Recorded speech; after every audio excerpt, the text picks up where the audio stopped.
नमस्कार. प्रत्येकांना काय भाजी करावी रोज तो प्रश्न पडतो.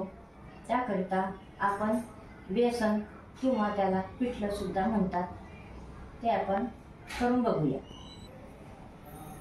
हे बेसन बनवण्यासाठी काय काय साहित्य लागते ते आपण बघूया. बघा, आता मी हे वाटीभर बेसनाला एवढा कांदा कापून एक कांदा कापून घेतलेला आहे आणि 2 मिरच्या कापून घेतलेल्या आहेत.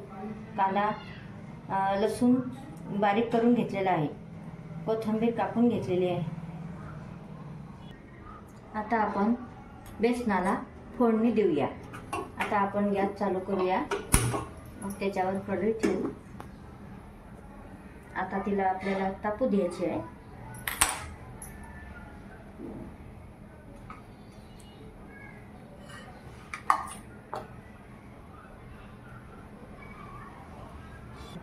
आता आपण कढईमध्ये तेल टाकूया.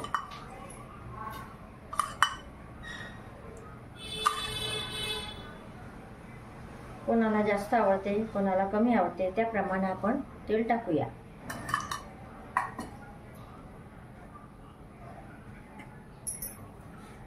आता आपलं तेल तापत आहे. आता आपलं तेल तापलेलं आहे. आता आपण त्याला फोडणी देऊया. आधी आपल्याला काय टाकायचं, मोहरी टाकायची आहे. बघा कशी ती तळतळ होते. असं तेल आपलं तापलं पाहिजे. नंतर आपल्याला त्याच्यामध्ये जिरं टाकायचं आहे. नंतर आपला लसूण टाकायचा आहे.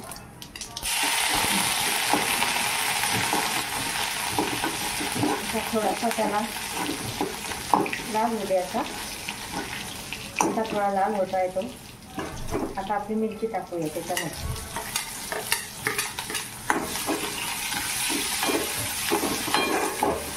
मिरची व्यवस्थित भाजून घ्यायची आहे. नंतर आपल्याला कांदा टाकायचा व्यवस्थित भाजल्यानंतर.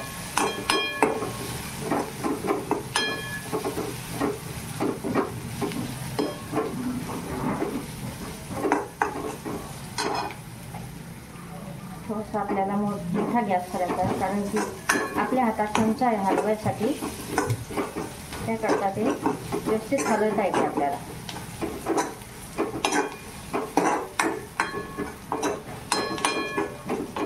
आता आपण कांदा टाकत आहे.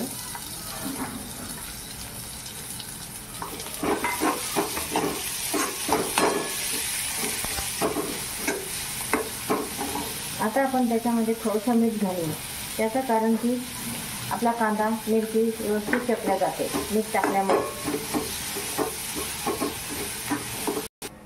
मला आता 3 लोकांचं बेसन बनवायचं आहे.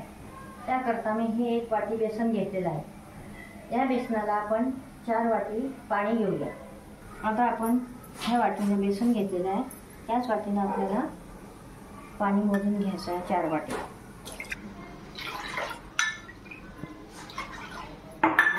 आता आपल्याला हे गॅसवर ठेवून थोडंसं गरम करायचं. आता आपण हे पाणी कोमट केलेलं आहे.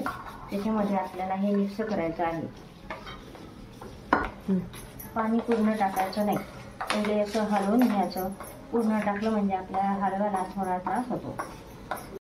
पूर्ण ह्या गुठळ्या मळून घ्यायच्या.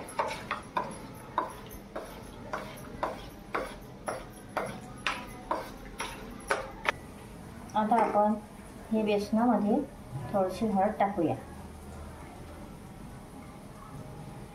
आता आपला हा कांदा मिरची भाजून झालेली आहे. आता आपल्याला हे बेसन टाकायचं आहे. हळद टाकायचं आणि हे आता उरलेलं पाणी पण टाकायचं आपल्याला.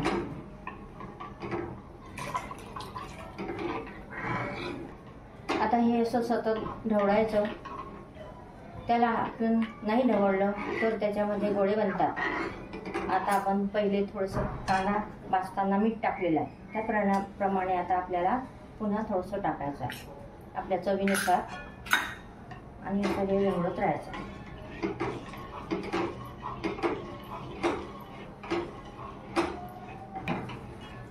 आता आपल्याला हा गॅस मोठा करायचा नाही. बारीक गॅसवरच आपल्याला हे ढवळायचं आहे.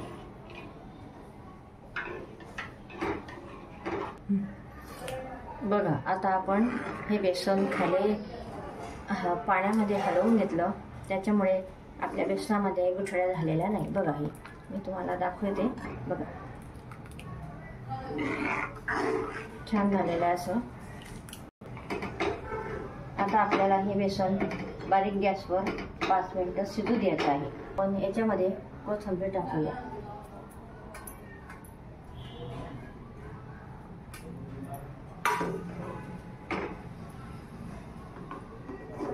बघा कसं छान झालेलं आहे, गुठळी एक पण नाही.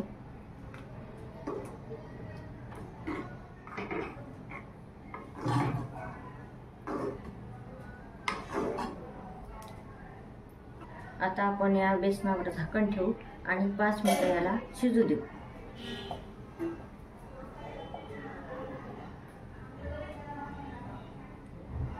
आपलं बेसन अशा प्रकारे झालेलं आहे. बघा, त्याला कसे फोडं फोडं दिसतात ना, त्या प्रकारे आपण समजून जावा की ते आता झालेलं आहे. आपण गॅस बंद करू. बघा, आता आपलं बेसन खूप छान तयार झालेलं आहे.